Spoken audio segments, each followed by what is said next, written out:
बहुत प्रेम पूर्वक सुनना। भगवान की कथा बिना भगवान की मर्जी के नहीं सुन सकते। आप लोगों पर भगवान की मर्जी हुई है तब आपको भगवान की कथा सुनने का सौभाग्य प्राप्त हुआ, वरना इसी टाइम में ऐसा पेट खराब होता तुम्हारा कि बाथरूम ही में घुसे रहते, या कोई जरूरी काम आ जाता क्या कर लेते, हलवा, कहीं भागना पड़ता, कोई दिक्कत आ जाती तो थोड़ी कथा सुनते, वहीं पर फंसे रहते माया जाल में। और कई लोग कथा में तो आते हैं पर कथा में नहीं आ पाते। बाहर कम से कम 20,000 लोग खड़े हैं, पर भाग्यशाली तुम हो कि पंडाल में दरबार में तुम बैठे हो। वो बात अलग है कि मुंबई के हिसाब से जगह कम है। भाई देखो, हमारे काका का जगह जरूर उन्होंने कम जगह चुनी है हमारे कहने पे, पर दिल उनका बहुत बड़ा है।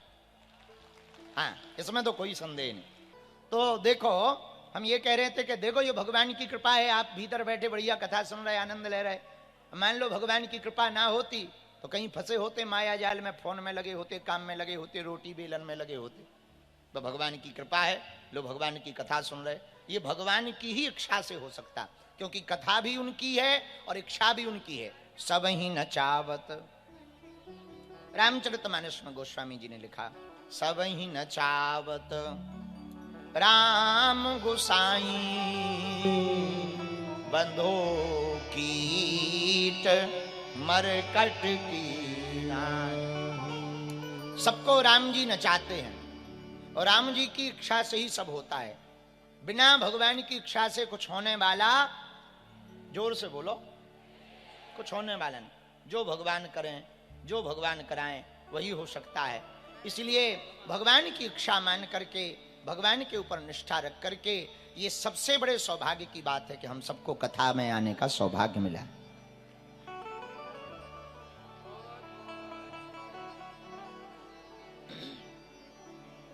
एक बात और हम कहें, आहा, कल जब हम कथा में आ रहे थे तो मन में विचार था कि कथा काय पे सुनाएं, पर भगवान ने अच्छी प्रेरणा दी कि हनुमान चालीसा को फिर से प्रारंभ किया जाए। बोलो सीताराम, जोर से बोलो।